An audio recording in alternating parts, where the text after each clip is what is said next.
just in the kind of news that stops a room cold. The kind of news that makes world leaders pick up their phones at 3 in the morning.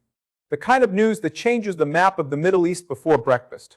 Iran's intelligence minister is dead, not missing, not hospitalized, not rumored dead, eliminated in an overnight precision strike that was so calculated, so surgical, so deliberately timed that intelligence analysts across Washington, Tel Aviv, London, and Riyadh are still processing exactly what just happened and what it means for the world going forward.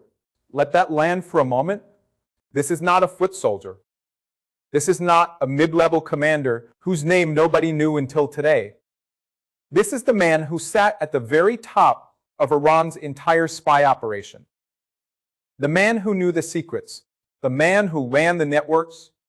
The man who controlled the agents, the informants, the sleeper cells, the weapons pipelines. The man who decided who lived and who did not. That man is now gone. And somebody sent a very clear, very loud message to Tehran last night. The message was not written in ink. It was written in fire.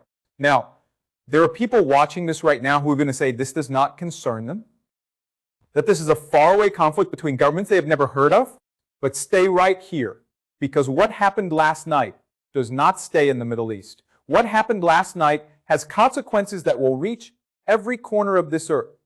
And this channel is going to break it all down so clearly that even a 10-year-old will understand what is at stake. Subscribe right now before this video goes any further, because the information coming in the next few parts is the kind of analysis that mainstream media is still dancing around. This channel goes straight to the point every single time. So, who carried out this strike? How did they know where he was? Why now? And what does Iran do next? Because Iran will respond. The only question is how and how soon. Stay locked in. The strike did not happen by accident. Precision operations like this one take months, sometimes years. Someone had to know his movements. Someone had to know his location. Someone had to know the exact window when he would be vulnerable. And someone had to make the decision to pull the trigger. That is not luck. That is deep, patient, dangerous intelligence work. Now, fingers are pointing at Israel.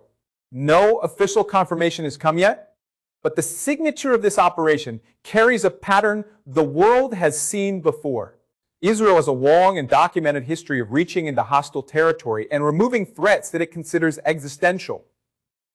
And Iran's intelligence minister was not just a threat, he was the architect of threats. This man had his hands in Hezbollah operations. He had connections to proxy forces spread across Iraq, Syria, and Yemen. He was the brain behind networks designed specifically to destabilize Israel and its allies in the region. Removing him does not just eliminate one man, it punches a massive hole in the entire intelligence structure of the Iranian regime. Tehran is not just grieving tonight.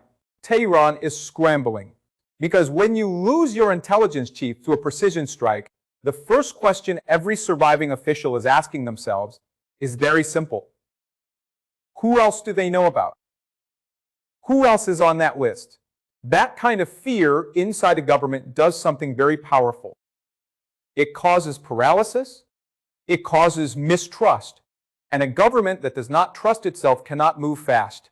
And that is exactly the point. Now here's where it gets even more serious. Iran does not take losses like this quietly. The regime in Tehran has a long memory and a longer reach. Every single time a high-value figure has been eliminated, Iran has responded. Sometimes immediately, sometimes months later, sometimes through a proxy, sometimes directly, but they always respond. The question the entire world is asking right now is simple. What does that response look like this time? Because this is not a general, this is not a field commander.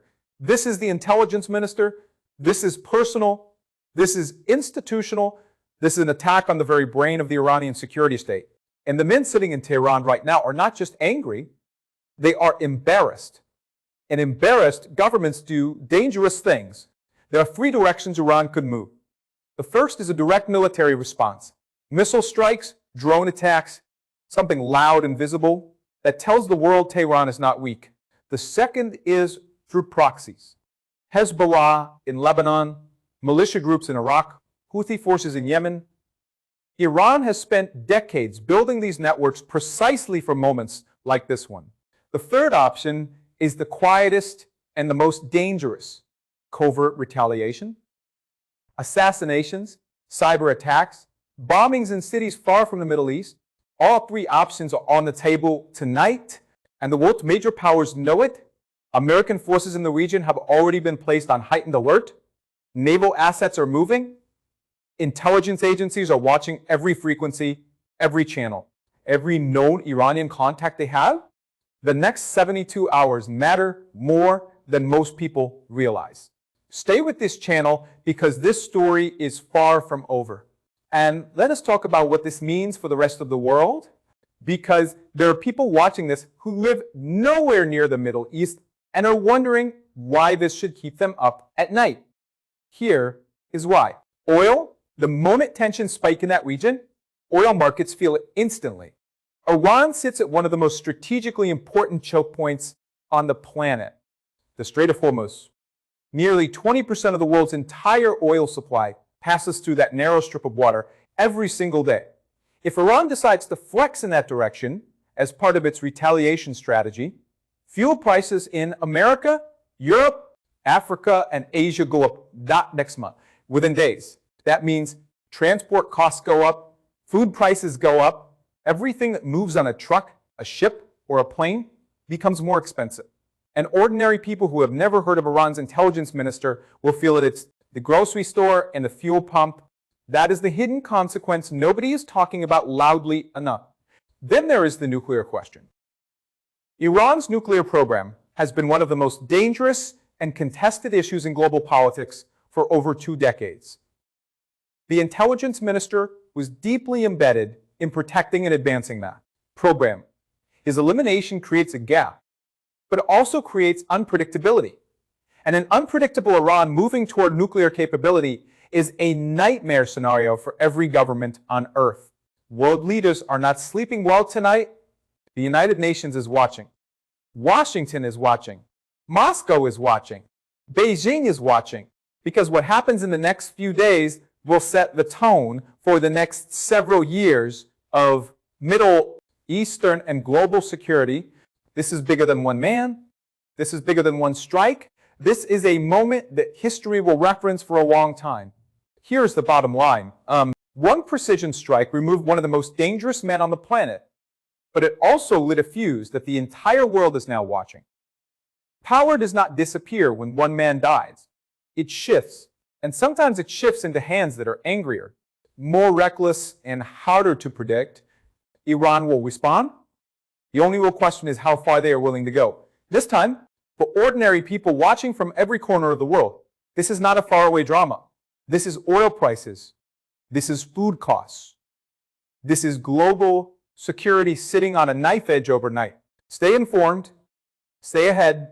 Subscribe to this channel because this story is moving fast and the next development could come before sunrise.